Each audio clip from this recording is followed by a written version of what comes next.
Oke, saya ingin mewawancarai Anda tentang hubungan internasional Indonesia dengan negara asing. Sebelumnya, Anda perkenalkan nama, pekerjaan, dan usia Anda dulu. Sebelumnya, selamat malam. Perkenalkan, nama saya Gabriel Febri Sedianto. Saya biasa dipanggil Febri dan saya belum bekerja sih, tapi saya di sini masih belajar di SMA Negeri 1 Wonogiri, tepatnya kelas 11. Itu rumah saya di Ngadirojo, Kecamatan Ngadirojo, Kabupaten Wonogiri. Oke, pertama, apa yang Anda ketahui tentang hubungan internasional? Menurut saya, hubungan internasional itu adalah ilmu yang mempelajari hubungan antar negara, termasuk peran sejumlah negara, organisasi antar pemerintah, organisasi non-pemerintah internasional, organisasi non-pemerintah, dan perusahaan multinasional, seperti itu. Oke.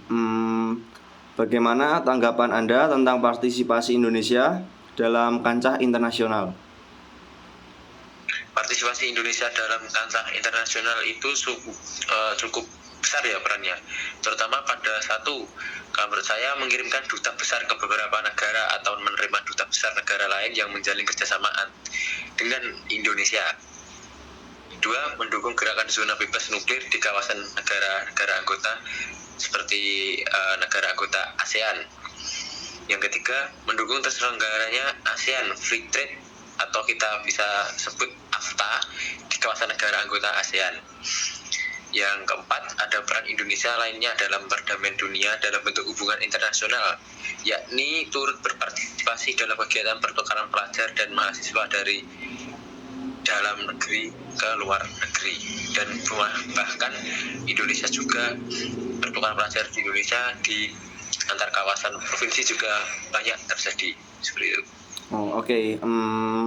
Hal-hal apa yang bisa dikembangkan oleh Anda agar hubungan Indonesia dengan negara lain semakin baik dan berdampak positif untuk Indonesia? Kalau menurut saya, agar Indonesia mendapatkan dampak yang positif dan saling bisa menjaga hubungan antar negara dengan baik dan bisa lebih berkembang, yaitu saat ini Indonesia telah menjadi negara dengan posisi yang sangat strategis di ASEAN dengan menjalin hubungan baik dengan berbagai negara di dunia. Selain itu, tingkat perekonomian Indonesia yang menjadi terbesar di ASEAN membuat Indonesia menjadi negara terpandang di kawasan regional. Oleh sebab itu, Indonesia dituntut untuk selalu mampu menjaga hubungan diplomatnya dengan negara-negara di dunia. Tentunya juga meningkatkan kualitas ekspor dan impor, karena itu adalah salah satu upaya yang menjadi komoditas, yang menjadi peran penting Indonesia, karena Indonesia juga negara yang kaya akan sumber daya alam, maka Indonesia juga sering dibutuhkan oleh negara-negara lain, terutama pada sektor perekonomian, dan tidak luputnya juga mestinya negara Indonesia juga belum bisa mencukupi kebutuhannya sendiri. Contoh seperti pesawat terbang, kita masih membutuhkan negara lain untuk kita bisa membeli. Sedangkan Indonesia, walaupun kita sudah bisa menciptakannya sendiri, tapi kita masih keterbatasan ataupun masih tertinggal jauh dari negara-negara lain. Tentunya teknologi negara-negara lain masih sangat lebih baik daripada negara kita, seperti itu. Oke. Menurut Anda, faktor apa yang menjadi penghambat dan pendukung terciptanya hubungan internasional? Faktor penghambat tentunya kalau untuk menyelenggarakan hubungan internasional itu, satu, menurut saya adanya kepentingan nasional yang tidak bisa dipenuhi jika dilakukan dalam negeri, baik sifatnya ekonomis, politik, budaya, ataupun keamanan. Jadi masih ada rasa keegoisan diri untuk menahan diri untuk kepentingannya pribadi.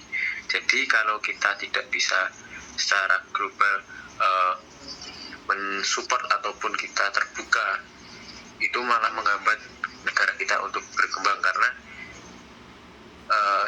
semestinya dalam hubungan itu akan terciptanya suatu suasana yang baik apabila kita tidak saling terbuka dan tidak saling tolong menolong. Itu malah menjadikan negara kita ataupun negara yang lain juga terhambat. Jadi kebutuhan malah tidak tercukupi, kita malah yang sengsara sendiri. Dan yang kedua, semoga Indonesia itu juga bisa meningkatkan kesejahteraan nasional. Itu menjadi salah satu upaya. Kesejahteraan nasional Indonesia itu semestinya itu masih, kalau menurut saya masih kurang, karena masih terdapat kaum-kaum saudara-saudari kita yang tentunya masih berkecukupan kurang, masih dapat terjumpai banyak sekali. Nah, itu adalah salah satu cara kita selain menyelesaikan masalah itu di negara kita juga melakukan hubungan internasional, karena apa yang saya sampaikan tadi di sebelumnya tadi, negara kita belum tentu bisa mencukupi kebutuhannya sendiri, maka diperlukan hubungan kerjasama dengan negara lain. Itu yang lanjutnya Indonesia itu harus perlu dukungan dari negara-negara lain. Jadinya bukannya Indonesia mengemis, tapi tetap untuk saling menjaga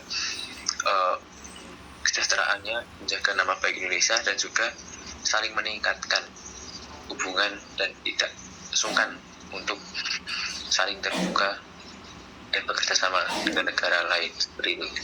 Oke, baik. Ini pertanyaan yang terakhir ya. Apa pesan-pesan Anda untuk masyarakat Indonesia agar Indonesia bisa menjadi negara maju? Semoga Indonesia bisa lebih baik dalam menjalin hubungan internasional dan juga tidak egois dalam mementingkan hal yang tidak perlu dan mengutamakan kesejahteraan rakyat. Jadi kesejahteraan rakyat itu kita bisa diupayakan dengan salah satu cara, yaitu saling menjaga hubungan internasional, karena yang saya sampaikan tadi, negara kita belum tentu bisa mencukupi kebutuhannya sendiri, maka diperlukan bantuan dari negara lain, dan Indonesia semakin bisa membina, mendidik calon-calon penerus bangsa yang tentunya akan membawa kemana negara kita berorientasi. Jadi dari aspek pendidikan juga harus lebih ditingkatkan, dan juga bisa memeratakan segala kecukupan, segala kebutuhan pembangunan dan lain sebagainya, agar sama-sama tercukupi dan Indonesia semakin bisa berkembang melalui aspek sektor manapun saja, seperti itu. Oke, terima kasih. Saya sangat puas dengan jawaban Anda. Terima kasih sudah mau diwawancarai oleh saya tentang hubungan internasional Indonesia dengan negara asing. Oke, terima kasih. Siap, sama-sama. Oke, saya beri kecepatan, saya beri.